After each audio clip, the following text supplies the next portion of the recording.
اور حضرت معروف کرخی رحمت اللہ علیہ آپ کا آخری جملہ جو سمجھ لے کہ آج کی گفتگو کا عنوان ہے یا آج کی گفتگو کا ٹائٹل ہے یا آج کی گفتگو کا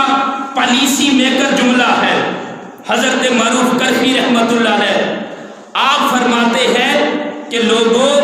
اگر تم یہ جاننا چاہتے ہو کہ اپنے بندوں میں سے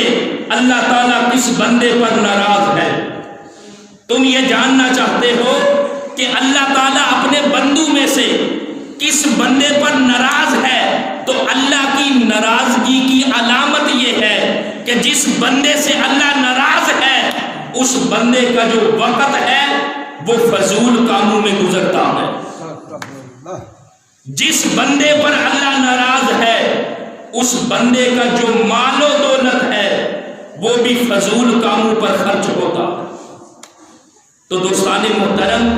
ہم میں سے ہر ایک کو دیکھنا ہوگا کہ اللہ رب العزت کی ناراضگی کی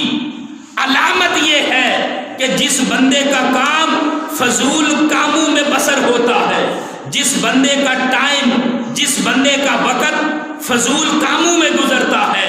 وہ سمجھ لے کہ اس کا رب اس کے ساتھ ناراض ہے۔ جس کا مال فضول کاموں میں خرچ ہوتا ہے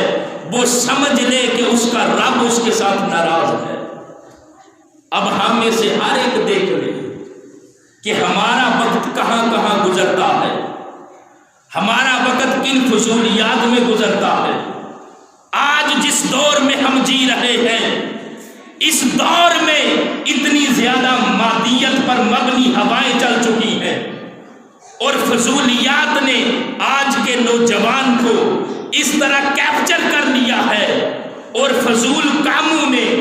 فضولیات نے آج کے نوجوان کو اس طرح قید کر لیا ہے کہ ہر دوسرے نوجوان کا جو وقت ہے وہ فضول کاموں میں گزر رہا ہے۔ تو حضرت معروف کرخی فرماتے ہیں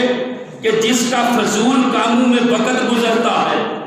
چوک میں کھڑے ہو کر، دوستوں کے پاس بیٹھ کر فضولیات میں جس کا وقت گزرتا ہے، ایک طرف نماز کا وقت ہو، اللہ کے حضور سجدہ ریز ہونے کا وقت ہو، اگر اللہ کے حضور سجدہ ریز نہیں ہوتا اور فضولیات میں اپنا وقت گزارتا ہے تو حضرت معروف کرخی فرماتے ہیں وہ سمجھ لے اس کا رب اس کے ساتھ ناراض ہے،